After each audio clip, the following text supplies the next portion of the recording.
ఎంత కుట్రపూరితంగా హస్బెండ్ వదిలించుకున్నాడు అంటే, అంత ఈజీనా అండి ఒక అమ్మాయి క్యారెక్టర్ అసాసినేట్ చేసి ఆమె క్యారెక్టర్ మంచిది కాదు అని బురద చల్లి? నా ఇన్స్టాకి మెసేజ్ వచ్చాయన్నమాట. అది వాళ్ళు బ్యాడ్ మెసేజెస్ పెట్టినారు. స్క్రీన్ షాట్ తీసి అవన్నీ మా హస్బెండ్ కి పెట్టారన్నమాట. మీ ఆయన ఎలా రియాక్ట్ అయ్యాడు? ఏం జరిగిందో చెప్పు. నీ ఫొటోస్ ఉన్నాయి కదా, నువ్వు ఇన్స్టాలో ఫొటోస్ పెట్టావంటే నేను అన్నాను. అవి చూపిస్తా అంటున్నాడండి, మెసేజ్లు కానీ ఫొటోస్. అతను ఆ సాక్ష్యాలతో ఈమెకి డివోర్స్ ఇచ్చే అవకాశం ఉంటుందా? సాక్ష్యాలు అంటే ఇప్పుడు ఆయన దగ్గర ఏం ఎవిడెన్స్ ఉందా అనేది మనకు క్లారిటీగా తెలియదు. సో సొంత భర్త అయినా కూడా వాళ్ళ ఫోటోలని కానీ వాళ్ళ ప్రైవేట్ లైఫ్ని కానీ ఎక్కడ చూపించకూడదు. ఒక పర్సన్కి సంబంధించిన ఫొటోస్, ప్రైవేట్ ఫొటోస్ కానీ ఎవరైనా సరే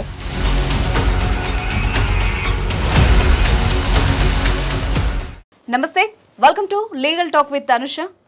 సో వ్యూవర్స్ అందరూ కూడా మీ సమస్యని వాట్సాప్ ద్వారా మాకు తెలియజేయాలని కోరుతున్నాం.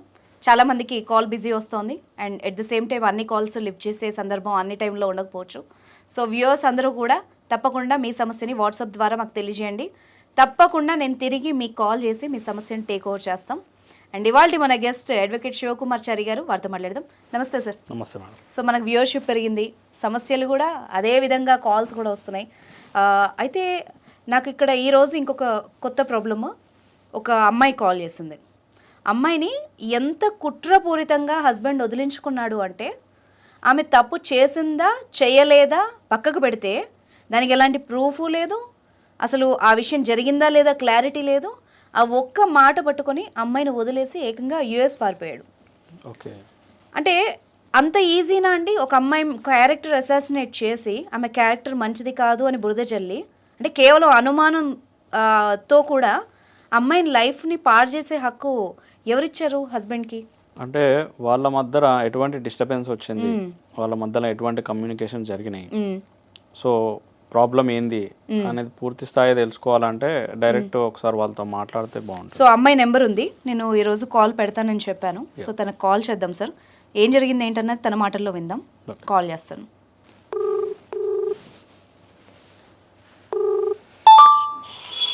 హలో కవిత గారా?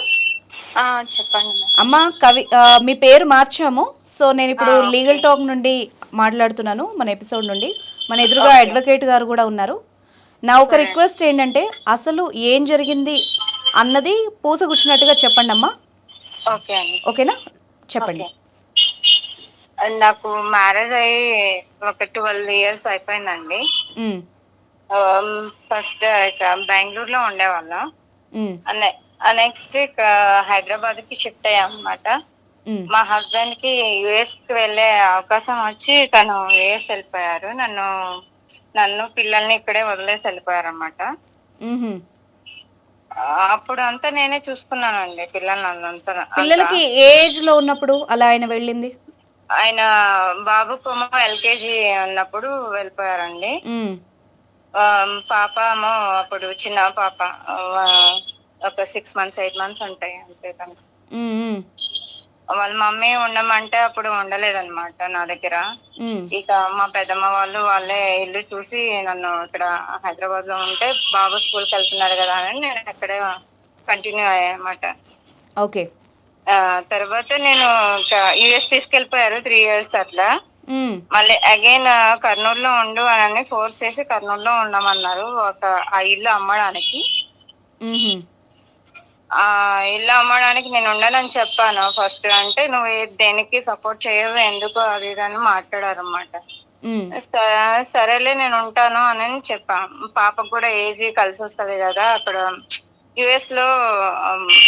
అంటే ఫ్రీగా వెళ్తే ఏజ్ వేస్ట్ అవుతుంది కదండి, అందుకని చెప్పేసి నేను సరే అని ఒప్పుకున్నా అన్నమాట.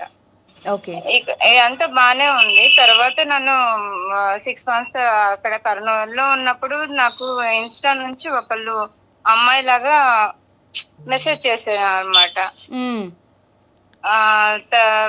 బానే మాట్లాడింది. నేను అమ్మాయి అనుకున్నాను, సరే అని మాట్లాడాను. తర్వాత నంబర్ ఇచ్చింది నాకు. నాకు కాల్ చేసింది అన్నమాట. ఇంకా అలా మాట్లాడుతుంటే ఒక రోజు మా మదర్ కి బాగాలేదు అది ఇది అని చెప్పింది. ఉమ్. అంటే మనీ అడిగితే నేను 2 days నేనేమి రెస్పాండ్ అవ్వలేదు మీతో అన్నమాట. ఫోన్ లో మాట్లాడినప్పుడు కూడా అమ్మాయే మాట్లాడిందా? అమ్మాయే మాట్లాడిందండి. ఉమ్, ఉమ్, ఆ తర్వాత నేను ఇంకా మనీ అడిగింది. 2 days 3 days అసలుకి రెస్పాండ్ అయ్యేదాన్ని కాదు. అయినా కానీ మెసేజ్ చేసేది అనమాట. ఉమ్, ప్లీజ్ అండి హెల్ప్ చేయండి అది అని. మీ హస్బెండ్ అక్కడ ఉన్నారు కదా ఏమవుతుంది కొంత అమౌంట్ అంటే నేను అన్నాను మా హస్బెండ్ ఇచ్చే మనీ నేను ఇంత కూడా యూజ్ చేయనండి, ఉమ్, ఇది వదిలే. నన్ను నాకు మా పేరెంట్స్ ఏమన్నా ఇస్తే నేను సేవ్ చేసుకున్న దాంట్లో మీకు హెల్ప్ చేయగలను లేదన్నా ఉమ్. అని చెప్పేసి సర్లే అని ఇచ్చానండి. ఒక 3 times 4 times ఇచ్చాను. మా వదినకు కూడా తెలుసు నేను ఇచ్చింది. మీ వదిన ఇట్లా అంటే ఎవరు? మా హస్బెండ్ వాళ్ళ సిస్టర్ అండి. ఓకే, అక్క చెల్లియా? అక్క. Okay, continue. తను వదిన ఇట్లా మా ఫ్రెండ్ వాళ్ళు అడుగుతున్నారు మీరు వెయ్యండి వాళ్ళు నేను తర్వాత మీకు ఇచ్చేస్తా అని చెప్పేసి మళ్ళీ ఏదైనా అంటే ఏం రాదు వాళ్ళు మంచిగానే మాట్లాడుతున్నారు అని చెప్పాను. ఏం రాదులే అని చెప్పి ఆమె వేసింది. నేను ఆమెకి మనీ రిటర్న్ ఇచ్చేస్తాను మా పేరెంట్స్ ఇవ్వగానే. Okay, okay. ఇక తర్వాత మా అత్తయ్య చనిపోయినారన్నమాట. ఇప్పుడు తన సంవత్సరికం ఉందని చెప్పేసి వచ్చారు మా హస్బెండ్. అలా వచ్చి దాని తర్వాత నన్ను తీసుకెళ్లిపోయారు, US కి తీసుకెళ్లారు మమ్మల్ని 2023లో. అక్కడ నేను జాబ్ చేస్తునేదానండి. ఎట్లా జాబ్ చేస్తున్నాం కదా పిల్లలకి పాస్పోర్ట్ రెన్యూల్ చేయించుకోవడం కోసం అని చెప్పేసి 2000 May 25న నేను ట్రావెల్ అయ్యి ఇండియాకి వచ్చాను అనమాట. అయితే బాబు వాళ్ళకి ఇంకా పాస్పోర్ట్ అవన్నీ రెన్యూల్ చేయించుకున్నాను. అంతా అయిపోయింది కదా అని చెప్పేసి నేను చెన్నై వెళ్ళాను అనమాట. నేను ఆల్రెడీ మా హస్బెండ్ వాళ్ళకి చెప్పాను, మా ఫ్రెండ్స్ ని అడిగి నేను వెళ్తాను, వాళ్ళు వచ్చినా రాకపోయినా వెళ్ళి ఒకరోజు వెళ్ళొస్తానండి అని చెప్పేసి చెప్పాను అనమాట. సరే అని అన్నారు. తర్వాత నేను వెళ్ళేసి వచ్చాను, వెళ్ళాను. మా బాబునేమో మా వదిన వాళ్ళ ఇంట్లో వదిలిపెట్టాను అనమాట. వస్తానంటే ఇంకా జర్నీ చేసి ఉన్నారు కదా ఎందుకులే, అయినా కానీ చెన్నై కూడా అంత బాగోదు కదా వేడిగా ఉంటదని తీసుకెళ్ళలేదండి నేను. ఓకే. మా పాప మా పెద్ద వదిన దగ్గరకి ఉంటానని చెప్పిన పిలిచింది అనమాట. మా పెద్ద వదిన అంటే తను కూడా సిస్టర్, ఇద్దరు మా హస్బెండ్ కి ఇద్దరు సిస్టర్స్ అనమాట. ఓకే. తను కడపలో ఉంటారు. నేను కడపకి వెళ్ళి ఇట్లా వదిన ఇట్లా బుక్ చేస్తారా బస్సు లేకుంటే అదే అని మాకు తెలియదు అమ్మా అని చెప్పేసి అన్నది. అంటే మా ఫ్రెండ్ కి కాల్ చేశాను అనమాట. అక్కడ ఉన్న వాళ్ళకి కాల్ చేస్తే బుక్ చేస్తే మా తమ్ముడు బుక్ చేస్తాడని చెప్పింది తను. తనకి వాళ్ళ తమ్ముడికి ఇచ్చి మాట్లాడిచ్చారన్నమాట నాకు. నాకు అంతకు ముందు కూడా తెలుసు తను. బుక్ చేశారు నన్ను. ఇక్కడ నేను చెన్నై వెళ్ళి మళ్ళీ ఒక రోజు ఉండేసి వాళ్ళ ఇంట్లో మహాబలిపురం అట్లా వెళ్ళేసి వచ్చానండి. తర్వాత ఏం జరిగింది? అసలు ఇష్యూ ఏం జరిగింది? అసలు ఇష్యూ ఇక్కడ ఇన్స్టాలో అదే నాకు పరిచయం అని చెప్పాను కదండి.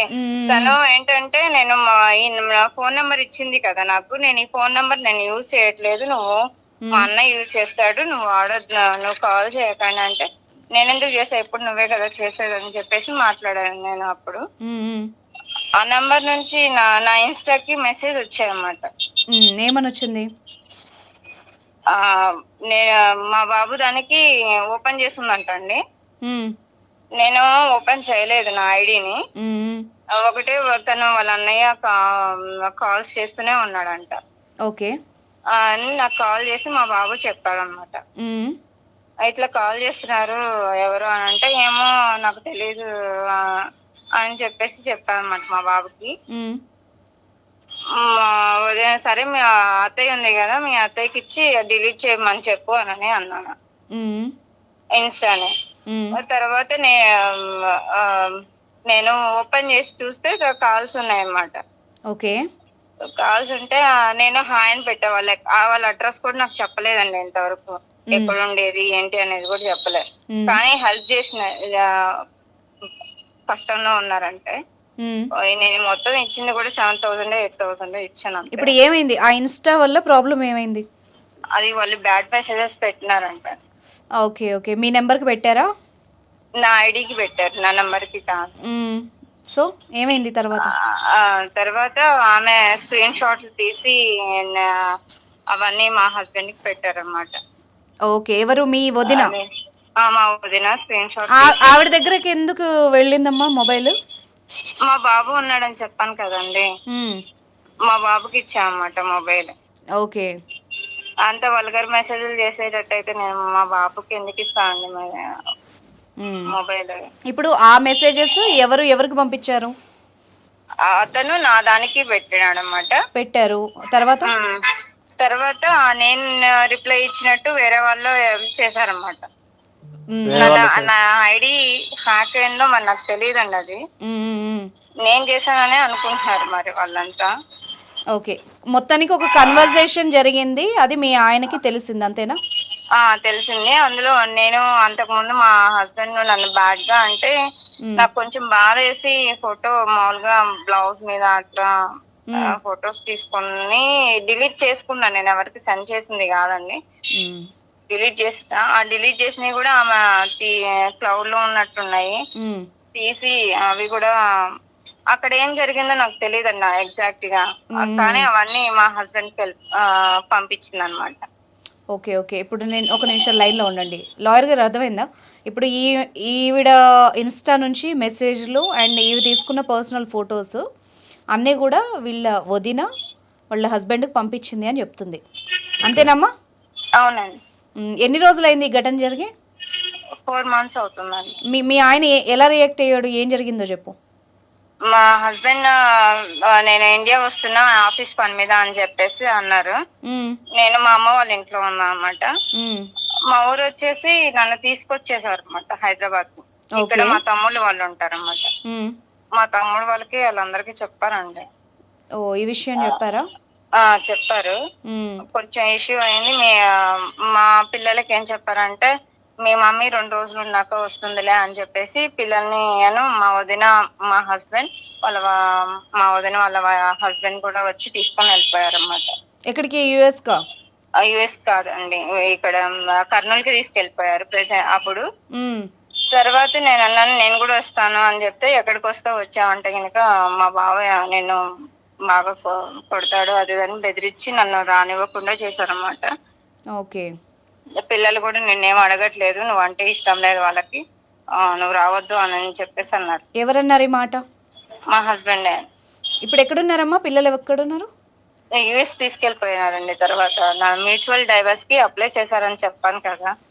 ఓకే, నాతో ఫోర్స్ఫుల్ గా సైన్ పెట్టించుకున్నారన్నమాట. ఓకే, నువ్వు సైన్ పెట్టకపోతే చంపేస్తా అది అని బెదిరించారు. ఆ గొడవ మూమెంట్ లో ఈమెతో బలవంతంగా మ్యూచువల్ డైవర్స్ మీద సంతకాలు పెట్టించారంట సార్. ఓకే,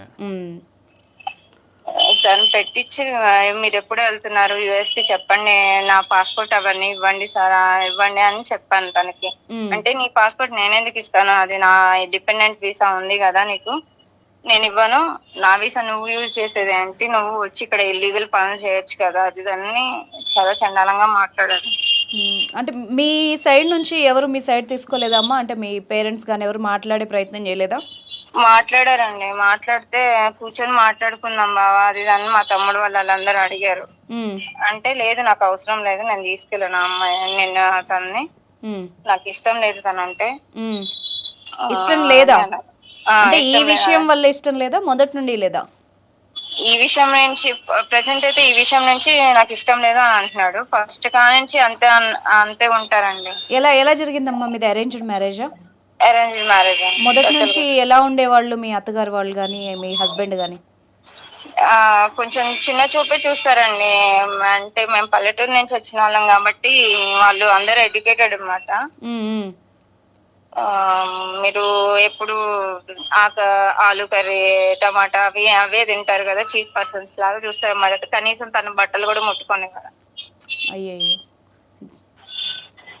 అంటే ప్రేమగా ఏ రోజు ఉండరా? అంత ఏం అనిపించదండి నాకు. మీకేమన్నా అంటే డౌట్గా ఉందా? అంటే నాకేమనిపించిందంటే లాయర్ గారు, మరి ఈ కారణంతో డివోర్స్ అయినా ఎలా అప్లై చేస్తాడు? ఆయన ప్రూవ్ చేసుకోవాలి కదా సార్. అంటే ఇప్పుడు మీకు డివోర్స్ ఇవ్వడం ఇష్టం ఉందా లేకపోతే ఇష్టం లేదా అండి? ఫోర్స్ఫుల్ గా నాకు సంతకం లేదండి, పెట్టించుకున్నాడు, ఇష్టం కరెక్టే. లేదు. మ్మ్. ఓకే, దాని తర్వాత మీరు అపియర్ అయ్యారా కోర్టుకి? నేను ఒక్కసారి అదే డైవర్స్ సైన్ మీద సైన్ పెట్టించారు కదండి, అప్పుడు వెళ్ళి పెట్టిందే. మళ్ళీ నేను మొన్న వెళ్ళాను అనమాట, ఓకే. ఫైల్ నెంబర్ కనుక్కోవడం కోసం వెళ్ళానండి. మ్మ్. అంతే, నాకు ఇంకేమి తెలియలేదండి ఏం చేయాలా ఏంటి అనేది. అంటే మీ ఫైల్ చేసిన తర్వాత మిమ్మల్ని కౌన్సిలింగ్ పంపిస్తారు కదా అండి, పంపించలేదా? ఆహా, లేదండి, పంపించలేదు నన్ను. కంపల్సరీ కౌన్సిలింగ్ అనేది ఉంటుందండి. జడ్జి గారు కౌన్సిలింగ్ పంపిస్తారు కంపల్సరీ. మీ హస్బెండ్ ఇక్కడ లేకుండా అంటే ఆ రోజు సంతకం పెట్టి వెళ్ళిపోయారా? సంతకం పెట్టేసి పిల్లల్ని తీసుకొని వెళ్ళిపోయారండి. మ్మ్. ఓకే. అలాగే అంటున్నారు, ఏం చేస్తావు చూస్తాను, నేను కూడా ఇవేం చెప్పుకుంటావు చెప్పు, నేను కూడా మీడియాకి ఎక్కుతాను వచ్చాక అని అంటున్నారమ్మా. ఏ ధైర్యంతో చెప్తున్నారు? ఆయన ఏ విధంగా ప్రూవ్ చేస్తారంట? నువ్వు నీ ఫొటోస్ ఉన్నాయి కదా, నువ్వు ఇన్స్టాలో ఫొటోస్ పెట్టావని అంటే నేను అన్నాను, ఏం పెట్టాను, ఎవరితో చెప్పించారు, నేను పెట్టలేదని చెప్పాను అన్నమాట. అంటే అభ్యంతరకరంగా ఏమన్నా ఫొటోస్ పెట్టారమ్మా మీరు? ఎవరికైనా పంపించారా? ఆహా, నేనేం పంపించలేదండి అవి. అంటే మీరు ఫోన్ లో తీసుకున్న వాటిని చూపించి ఇట్లా మాట్లాడుతున్నారా? అవునండి, అది నేను సింగిల్ గా ఉన్న ఫొటోస్. సో ఓన్లీ ఒక సిగ్నేచర్ మాత్రమే అయింది. మళ్ళీ మీరు జడ్జి గారి దగ్గరికి వెళ్ళిరా అండి? ఆహా, లేదండి, ఇంక మళ్ళీ ఫస్ట్ ఒకసారి వెళ్ళిరు? ఒక్కసారి వెళ్ళాను. ఓకే, అయితే దీంట్లో ఏంటంటే మీకు కౌన్సిలింగ్ అనేది కంపల్సరీ ఉంటుంది. దాని తర్వాత మళ్ళీ జడ్జి గారి దగ్గరికి వెళ్ళాల్సిన అవసరం ఉంటుందండి. ఎందుకంటే 6 monthsకి మ్యూచువల్ కన్సెంట్ అయితే 6 monthsకి ఒక డేట్ ఇస్తారు. ఆ డేట్ ఇచ్చినప్పుడు మీరు వెళ్ళాలండి. మీరు ఆ రోజు వెళ్ళి, లేదండి మాకు ఇంట్రెస్ట్ లేదు, ఇట్లా ఫోర్స్ఫుల్లీ ఇట్లా సిగ్నేచర్ పెట్టించిండు, అప్లై చేయించిండు, నాకు ఇంట్రెస్ట్ లేదు మ్యూచువల్ డైవర్స్ ఇవ్వడం అని చెప్పేసి అట్లా వెళ్ళొచ్చు. ఒకవేళ మీరు వెళ్ళకపోతే కూడా జడ్జి గారు డిస్మిస్ చేస్తారండి. మీరు వెళ్ళకపోయినా కూడా చూపిస్తా అంటున్నాడండి, మెసేజ్లు గానీ ఫోటోస్. ఎవరికి చూపిస్తారంట కవిత గారు? ఎవరికి చూపిస్తారు? జడ్జికి చూపిస్తారంట. ఇట్లానే ఆ ఫొటోస్ అన్ని మా ఊరికి పంచి పెడతా అని చెప్పేసి. లేదమ్మా, లేదు. జడ్జి గారికి చూపించినా ఎవరికి చూపించినా కూడా మ్యూచువల్ కన్సెంట్ కింద ఏదైతే ఆ ఫొటోస్ చూపించి మ్యూచువల్ కన్సెంట్ కింద డివోర్స్ తీసుకోలేడమ్మా. ఇప్పుడు లాయర్ గారు, నా డౌట్ ఏంటంటే, ఇప్పుడు ఈ అమ్మాయి కంటెస్ట్ చేసింది అనుకుందాం, పోరాడింది అనుకుందాం, కాదు ఇదంతా అబద్ధం అని, అతను ఆ సాక్ష్యాలతో ఈమెకి డివోర్స్ ఇచ్చే అవకాశం ఉంటుందా? సాక్ష్యాలు అంటే ఇప్పుడు ఆయన దగ్గర ఏం ఎవిడెన్స్ ఉంది అనేది మనకు క్లారిటీగా తెలియదు. ఆ అమ్మాయి ఏంటంటుంది, వాట్సాప్ చాట్స్ అనేది కన్సిడర్ చేయరండి ఎవరు. అవును. అంటే ఎలా కన్సిడర్, వాట్సాప్ చాటే ఆమె అడల్టరీ అనే ఒక కోణంలో ఉంది అనేది కన్సిడర్ చేయరు. వాట్సాప్ చాట్ ఇప్పుడు ఎవరైనా సరే, ఇప్పుడు అనుష అని చెప్పేసి మీ పేరు పెట్టి వేరే నెంబర్ పైన చాటింగ్ కూడా చేయొచ్చు. బోల్డ్ జరుగుతాయి బయట, మార్ఫింగ్ చాలా జరుగుతాయి. సో వాటిని ఎఫ్ఎస్ఎల్ పంపించాలి. అసలు ఈమె చాటింగా కాదా, లేకపోతే ఆ నంబరా కాదా, లేకపోతే దానికి సంబంధించిన ఐపీ అడ్రస్ కానీ, లేకపోతే మిగతా ఏదైతే సిగ్నల్ నుంచి ఆ మెసేజెస్ పోయినాయి, ఏ వాట్సాప్ నుంచి పోయినాయి, ఎవరు వాడారు, ఎక్కడ ఉంది, ఏ ఫోన్ లో ఉంది, ఇవన్నీ ప్రూవ్ చేయాలి. ఉట్టిగానే ఎట్లా పడితే అట్లా అడల్టరీ కింద డైవర్స్ తీసుకొని. ఇంకొకటి ఏంటంటే, వాళ్ళు ఫైల్ చేసింది కూడా మ్యూచువల్ కన్సెంట్ కింద 13B ప్రకారం. ఇప్పుడు ఏదైతే మన హిందూ మ్యారేజ్ యాక్ట్ లో ఉందో 13B అంటే ఇద్దరు కన్సెంట్ ఉండి సంతకం పెట్టి మళ్ళీ దాని తర్వాత కౌన్సిలింగ్ వెళ్ళి కౌన్సిలింగ్ లో వాళ్ళకు కౌన్సిలింగ్ లో కూడా వాళ్ళు రాస్తారు, వీళ్ళు ఇద్దరు ఒప్పుకోవట్లేదు, no change in the mediation అని చెప్పేసి వాళ్ళు రాస్తారు. రాసి అది కోర్టుకు పంపిస్తారు. బేస్డ్ ఆన్ దట్ మీడియేషన్ మళ్ళీ 6 months తర్వాత డేట్ ఇస్తారు కదండి. ఆ డేట్ రోజు వీళ్ళు అపియర్ అయిన తర్వాత అప్పుడు జడ్జి గారు మళ్ళొకసారి అడిగి దాని తర్వాత మళ్ళా దానికి సంబంధించిన హియరింగ్ చెప్పాలి. దానికి సంబంధించిన మళ్ళీ ఇంకేమైనా ఫర్దర్ ఎవిడెన్స్ ఉందా లేదా ఏమైనా ఉంటే మళ్ళీ వేయాలి. వేసిన తర్వాత అప్పుడు హియరింగ్ చెప్పిన తర్వాత దాని తర్వాత ఇంకొక డౌట్ ఉంది లాయర్ గారు. ఇప్పుడు తిను చెప్పిన దాని ప్రకారం ఈమె ఫోన్ తీసుకొని ఈమె పర్సనల్ చాట్స్ కూడా వాటిని స్క్రీన్ షాట్లు తీయడము, అది ఏదన్నా అయి ఉండొచ్చు. ఆ ఆబ్జెక్ట్ ఎవరికి సంబంధించింది? ఇప్పుడు ప్రాపర్టీ ఆమెకు సంబంధించిన వస్తువు. అది నువ్వు ఏ విధంగా వీళ్ళ వదిన దాన్ని స్క్రీన్ షాట్లు తీసి అట్లా బ్లేమ్ చేసే అంత ధైర్యం చేశారు. సో ఇప్పుడు ఈమె ఫర్దర్గా ఒకవేళ ఈమెను మళ్ళీ తర్వాత అంటే ఆమె ఇన్వాల్వ్మెంట్ కొంత ఇంట్లో ఉంటుంది అన్నది ఈవిడ నాకు చెప్పిన విషయం. సో ఈమె వాళ్ళ మీద కూడా పోరాడే అవకాశం ఉంటుందా? కంపల్సరీ చేయొచ్చు అండి. ఎందుకంటే ఏదైతే ఆ చాటింగ్ ఏదైతే ఉందో లేకపోతే ఆ ఫొటోస్ అయితే ఉన్నాయో అవి ఏ పొజిషన్లో ఉన్నాయి, ఎట్లా ఉన్నాయి అనేది పూర్తి స్థాయిలో తెలుసుకోవాలి.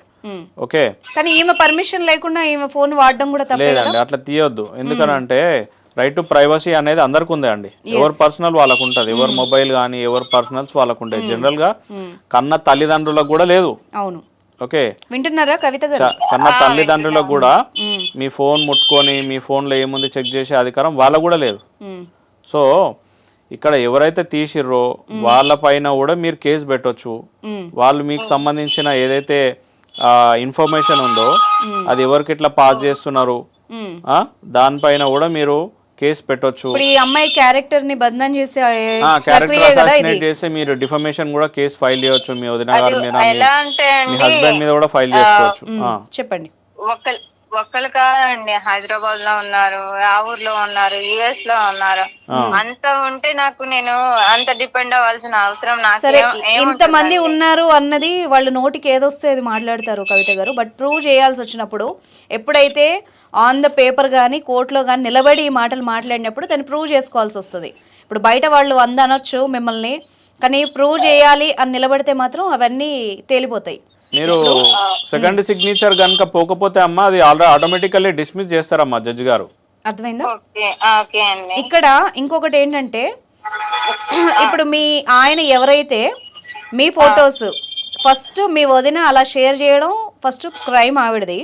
రెండోది మీరు నాతో బాధపడింది ఏంటి, అవే ఫోటోలు మీ చుట్టాలకు కానీ లేకపోతే మీ ఊర్లో వాళ్ళకి కానీ పంచుతాం అన్నాడు కదా, అది ఖచ్చితంగా ఒక క్రిమినల్ చర్య అవుతుంది. అంతేనా లాయర్ గారు? అవునండి, అది వాయరిజం. ఇప్పుడు మీ హస్బెండ్ ఏదైతే ఉందో చూపిస్తాను అది దాన్ని బెదిరిస్తున్నారు. సరే, అలా మీ హస్బెండ్ నెక్స్ట్ టైం అన్నప్పుడు అదొక క్రైమ్, నువ్వు క్రైమ్ చేయాలనుకుంటే చేయండి అని చెప్పండి. వెళ్ళి పోలీస్ స్టేషన్ లో ఎక్స్టార్షన్ కేసు పెట్టండి అమ్మా. మీ హస్బెండ్ పైన ఎక్స్టార్షన్ కేసు, వాయరిజం కేసు పెట్టండి. ఎందుకంటే మీ పర్సనల్ సంబంధించిన వీడియోలు కానీ ఏమైనా తీసి మీ ప్రైవేట్ సంబంధించిన ఫోటోలు కానీ ఏమైనా పబ్లిష్ చేసినా మీరు local cyber crime police station లో కూడా మీరు కేసు పెట్టొచ్చు మీ హస్బెండ్ పైన. ఎక్కడైతే ఆయన యుఎస్ లో ఉన్నా ఎక్కడున్నా సరే ఆయన మీద మీరు కేసు పెట్టొచ్చు. కేసు పెట్టిన తర్వాత ఒకవేళ ఆయన ఇక్కడికి రాకపోతే సమన్స్ ఇష్యూ చేసిన తర్వాత, ఇప్పుడు వాట్సాప్ లో కూడా సమన్స్ ఇష్యూ చేస్తున్నారమ్మా police station, court summons issue చేస్తుంది. ఒకవేళ ఆయన రాకపోతే ఆయనకి ఆయన పైన ఎల్ఓసి ఇష్యూ చేయడం జరుగుతుంది. ఆయన ఒకవేళ ఏమంటారు ఇండియాకు వస్తే ఏ ఎయిర్పోర్ట్లో అయినా సరే ఇమీడియట్లీ ఇమిగ్రేషన్ వాళ్ళు ఆయనను అరెస్ట్ చేసి లోకల్ పోలీస్ స్టేషన్లో అప్పచెప్పడం జరుగుతుంది. ఆయన రిమాండ్ కూడా అవుతాడు. మీ డౌట్ ఏంటో చెప్పండి కవిత గారు. నా పాస్పోర్ట్ అవి తీసుకున్నారండి. ఒకవేళ ఇట్లా డైవర్స్ ఏమీ రాకుండా ఉంటే నేను నా పిల్లల్ని కానీ నాకు కానీ ఇస్తారా లేకుంటే? అంటే మీరు మీ చిల్డ్రన్ ఎంత ఏజ్ ఉన్నారండి? ఎంత ఏజ్ ఉన్నారు? పిల్లలు 10 years అండి. బాబుకి 10 years, పాపకి 8 years అండి. ఓకే, మీరు ఫ్యామిలీ కోర్టులో లోకల్ ఫ్యామిలీ కోర్టులో మీరు కస్టడీ పిటిషన్ ఫైల్ చేయండి అండి. మీరు children custody petition GWOP file చేయండి.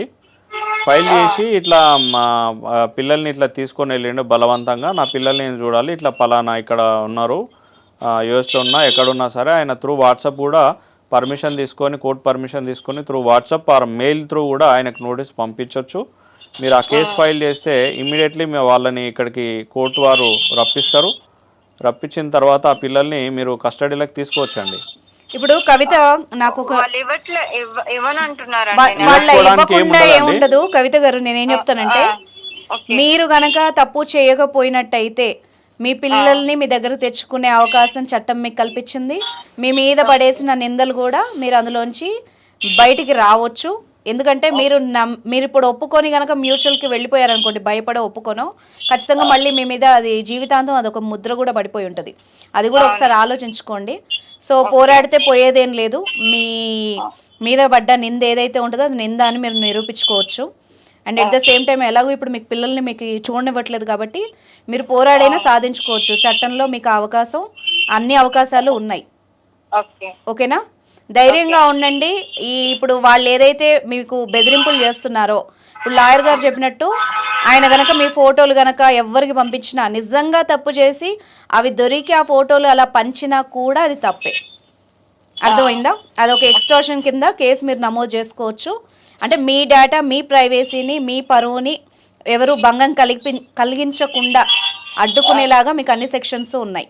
ఓకేనా? ఓకే. అధైర్యపడద్దు. ఓకేనా? మీకు కావాల్సిన సజెషన్ దొరికిందా? దొరికిందండి. ధైర్యంగా ఉండండి. పోరాడితే మాత్రం మీరు స్టబ్బన్ గా ఉండి పోరాడండి. ఎప్పుడు అధైర్యపడద్దు. వాళ్ళు వేసే నిందలకు చెల్లించొద్దు. ఓకే అండి. ఓకేనా? థ్యాంక్ యూ సో మచ్ అమ్మా. ఓకే. సో సొంత భర్త అయినా కూడా వాళ్ళ ఫోటోలని కానీ వాళ్ళ ప్రైవేట్ లైఫ్ని కానీ ఎక్కడ చూపించకూడదు. వాళ్ళ భర్త అయినా సరే, ఎవరైనా సరే, ఒక పర్సన్కి సంబంధించిన ఫొటోస్, ప్రైవేట్ ఫొటోస్ కానీ ఎవరైనా సరే పబ్లిష్ చేసిన, ఏదైనా వాళ్ళు ఇట్లాంటి డిగ్రేడ్ అంటే ఎట్లా సిచ్యువేషన్స్ ఫొటోస్లో న్యూడిటీ కానీ అట్లాంటి ఫొటోస్ ఏమైనా ఉన్నా అట్లాంటివి పబ్లిష్ చేస్తా, నేను ఇంకోటి చేస్తా అని చెప్పి వాళ్ళని ఫస్ట్ ఆయుధమే ఒక అమ్మాయిని భయపెట్టడానికి ఇవే దొరుకుతాయి. అది చేసారా లేదా పక్కకు పెడితే బ్లాక్ మెయిల్ చేయడం కానీ ఇట్లాంటివి చేసిన సొంత భర్త అయినా సరే, తండ్రి అయినా, తమ్ముడైనా, అన్న అయినా, ఎవరైనా సరే కంపల్సరీ వాళ్ళకి పీనల్ యాక్షన్ కంపల్సరీ. ఇప్పుడు ఈమె విషయంలో ఇది గృహహింస లాగా మనం ఏమన్నా అప్లికేబుల్ అవుతుందా? ఎందుకంటే వాళ్ళ సొంత వదిన, వాళ్ళ భర్త, అక్క ఇంత ఫ్యామిలీలో ఇన్వాల్వ్ అయిపోయి వాళ్ళిద్దరి మధ్యలో ఈ రకంగా చిచ్చు పెడుతోంది కదా. పెట్టొచ్చండి. డివిసి డొమెస్టిక్ వైలెన్స్ కేసు కింద లోకల్ మ్యాజిస్ట్రేట్ కోర్టులో ఆమె డైరెక్ట్ కూడా ఫైల్ చేసుకోవచ్చు. వీళ్ళ వదిన మీద కూడా కంప్లైంట్ చేయొచ్చండి, చేయొచ్చు. వాళ్ళ వదిన మీద కూడా చేయొచ్చు. ఎక్కడైతే లేడీ నివసిస్తుందో ఆ లోకల్ సంబంధించిన డిస్ట్రిక్ట్ వెల్ఫేర్ మన ఇక్కడ వీళ్ళకి సఖీ సెంటర్స్ అని ఉన్నాయండి. సఖీ సెంటర్స్ లో పోయి వాళ్ళు కంప్లైంట్ కనుక పెట్టినట్టయితే వాళ్ళే పూర్తి స్థాయిలో రాయడానికి ఉంటారు, కంప్లైంట్ ఫిల్అప్ చేసుకోవడానికి ఉంటుంది. జస్ట్ వీళ్ళు ఓవరాల్గా చెప్పినా వాళ్ళు నోట్ చేసుకొని పూర్తి స్థాయిలో ఆ ఇన్ఫర్మేషన్ అనేది రాసి వాళ్ళు మళ్ళీ కోర్టుకు పంపిస్తారు. కోర్టులో డివిసి నెంబర్ అవుతుంది. మళ్ళీ కోర్టు వాళ్ళకి నోటీస్ పంపిస్తుంది, అపియర్ కావాల్సి ఉంటుంది. వీళ్ళు షెల్టర్ కూడా తీసుకోవచ్చు, వీళ్ళు మెయింటెనెన్స్ కూడా ఫైల్ చేసుకోవచ్చు. దాంట్లోనే చిల్డ్రన్ కస్టడీ అంటే ఒకే కేసులో 3-4 రకాల ఫెసిలిటీస్ అనేది ఒక డివిసి కల్పించిందండి. డొమెస్టిక్ వైలెన్స్ కేసులో వాళ్ళు చిల్డ్రన్ కస్టడీ చేసుకోవచ్చు, మెయింటెనెన్స్ చేసుకోవచ్చు, షెల్టర్ వేసుకోవచ్చు, ప్రొటెక్షన్ కూడా తీసుకోవచ్చు. సో ఇన్ని రకాల ఫెసిలిటీస్ డివిసిలో ఉన్నాయి. వాళ్ళ వదిన పైన అయినా సరే, వాళ్ళ హస్బెండ్ పైన, లేకపోతే వాళ్ళ అత్త ఉంటే అత్త పైన, అందరి మీద కూడా ఫైల్ చేయవచ్చు. Right. Thank you very much అండి, మీ వాల్యుబుల్ టైం స్పెండ్ చేసినందుకు. Thank you.